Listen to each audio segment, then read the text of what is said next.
My name is Kiran Sethi.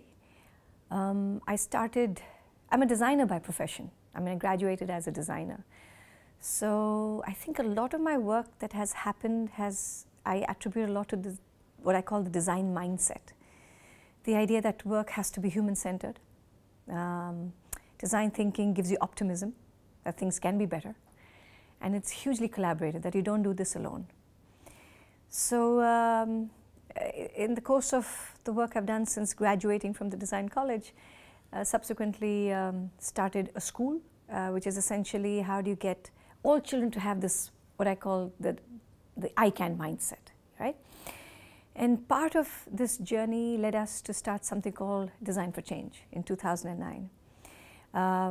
Taking what we learned as insights from just the school and then saying, how do you take this and offer it to the world?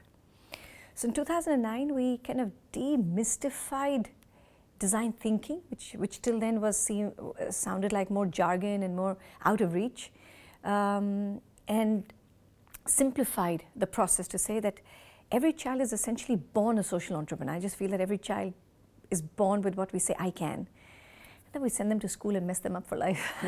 So how do you keep that alive? So we said, is there kind of a framework or kind of like a formula that one can design? That you can intentionally cultivate this and not leave it to chance. So 2009 was the year when we put this to test, and we said, okay, let's try this out. So we created a simple framework: feel, imagine, do, and share. We call it FIDS for kids. Simple 4 steps, and said, okay, let's send it out and let's see when children are able to use empathy to look at the world around them. Then use imagination to decide what can be a better, more preferred scenario. Action it rather than just leave it as an imaginative, if the world were better, if the world in 2020 was better. Put it into action and then share. The key component, which I will talk to you about, this share idea. What we realized with the share is that it is tremendous. It builds hope, it inspires, it gives you what I call the abundance mentality, the idea that I am here not to compete with you, but to complete you. That's really what the story is, right? We're not here to compete. And by virtue of the share, it allows for evolution of an idea again, right? You kind of feed back into the loop and start from feel. So in 2009, we sent this idea to 30,000 schools in India. So one of the pieces that we looked in terms of scale was really that it had to blur every kind of boundary of language and demographics and sort of even geography. And we said, a child anywhere in the world is a change maker, right? And so we translated into multiple languages. We ensured that the material was so easy that it didn't need any kind of personal contact to do training. Again, we had to remove all the resistance that would make an idea stick or not, right? So we understood that resistance comes from if an idea is too complicated, too self-congratulatory, too or it's all about the bureaucracy of an idea. We said, let's remove all of that and then see what happens with the idea. So that was a very important learning, that once you remove everything that, oh, this is how you do it, but this is why you need to do it, suddenly you find more buyers to the idea, because suddenly it doesn't have to be like, oh, you're telling me how to do it. You're telling me why this is important. You're telling me that children are not the future, but they're the now. I understand that idea, right? And therefore I buy into that vision and that dream, rather than saying, no, this is not how you do it. This is how you do it. This is, what needs to be done. So I think those were the insights we had year one. And when you remove another thing that we also realized in year one was we made it flexible and extremely versatile. We said children will decide what they need to change, right? Again, we removed anything that suggested it was a self-serving purpose, right? Or we will solve water issues, or we will solve garbage. No, we had no agenda. So I think the fact that there was no agenda was another reason why the idea stuck. So it was not about Riverside anymore. It was not about serving a particular political agenda or a religious agenda. There was no agenda. This was saying, listen to your child. That's it. That was the only story that we were offering. We were saying, if you can listen, you will be amazed, right? And that's the piece that we were shifting. So if you ask me in all fairness, in 2009, I didn't know that it will go global. There were no plans. I mean, you know, some people say, you have to have a 5-year plan. Man, I don't even have a tomorrow plan sometimes. I keep thinking sometimes plans are extremely limiting, because if you said, okay, in 5 years I'll be in 10 countries, you know, you have no idea how quick or how slow an idea can be, right? So you don't have to force an idea to work.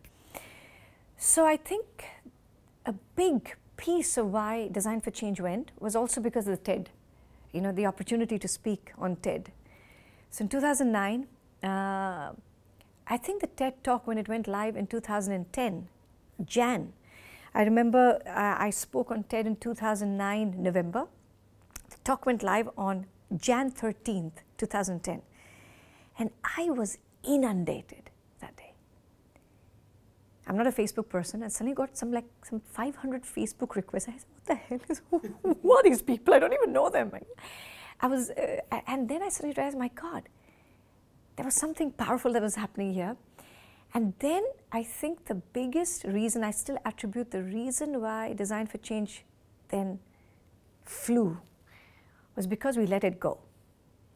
We said it's your story, so we let it free, open source, downloadable, and the piece that I believe we did extremely well, and I would recommend that to anybody who wants to have an idea that they believe should travel, your return to an inquiry or a response. Our response time was fantastic. The idea that if you show an interest in my work, I want you to be interested in my work. If I start delaying the response and say, okay, a week later, that's what happens with most organizations. The bureaucracy takes over the idea. And then there's a certain protocol, and then there will be somebody who will answer mails and somebody else who will respond to it. We just said, remove all of that. Our response time was immediate. So I remember the first 2 years, man, I was putting reminders in my phone to wake up at 2 in the morning because I had to speak to Peru as a Skype. You know, people would speak to me from Peru, and I had to say, okay, so I'd be waking up at 2 in the morning to talk to Peru. And so the first 2 years was a very intensive sort of investment from me personally. Because I think in many ways, and I think this is just the idea of the aura of what happens when you have somebody on TED, you kind of wonder that if you write to them, will they speak to you? And imagine if they do. Because, oh my God, okay, I've spoken to Philip Zimbardo or Hans Rosling, or, you know, I'm thinking, and then that engages you and you want to do it more.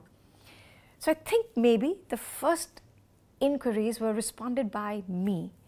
So I think that connection was built, a very human connect to say, the so-called person who's founded the idea was responding. So I think that was an important piece. Of course, now it's more like a piece that, again, there's a 3-member team. It's not very large. It's not bureaucratic at all. So I guess that's the learning. Response time.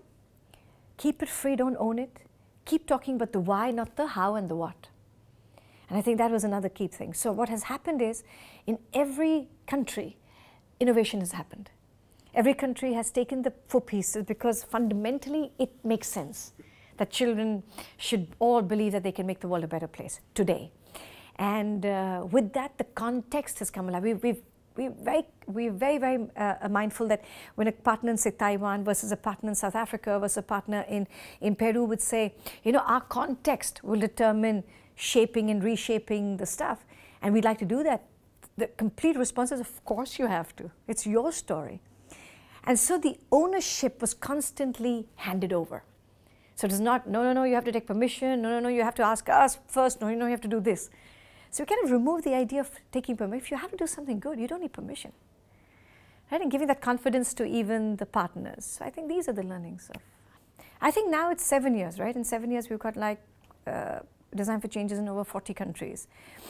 Have all been successful, or have all told a strong story? Actually, they all have. Yeah, have they all stayed with the idea? No, because sometimes it has just been the ability to have the resources to do it. If a person, I remember in Sri Lanka, we had a partner who was just one teacher in the school and got very excited, thought that they could do the larger story, but then realized that they didn't have the manpower or the resources, and fine, then it just became a story in one school, right? So, and that doesn't mean the quality went wrong. So that's, having said that, I think I've just been absolutely, grateful is of course the biggest word, but humbled by how every partner has really made it their own story with deep amount of integrity and respect. And I would like to believe it was because we didn't force it down somebody's throat, right? Design for Change doesn't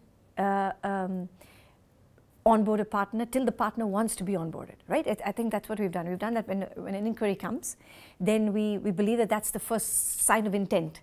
And I think that intent then should be interest and then should be passion, right? So it's our responsibility to take that intent that you've shown and keep it strong. So I think it's a lot of the work that we do with Skype and mentoring and maybe connecting them with a partner. Like for instance, I remember when Macau and Hong Kong wanted to start, we got them mentored with my Taiwanese partner.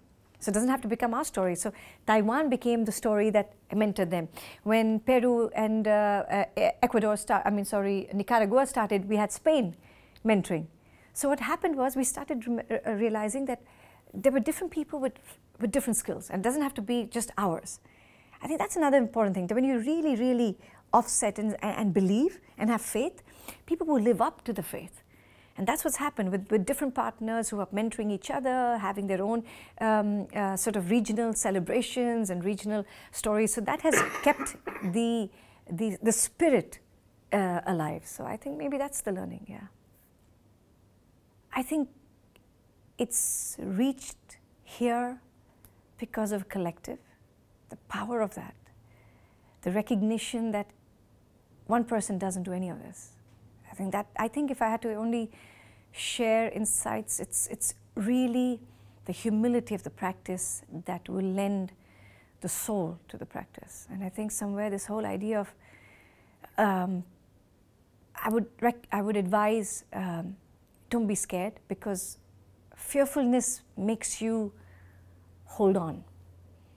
And I think if the idea is anyway is created to change some situation for the better, it has to go. I mean, it's just such simple common sense. Let it fly. Continue to do the work to create the roots, because that's where you are and you have to make it strong. So you work on the depth and let the width come from the collective spirit.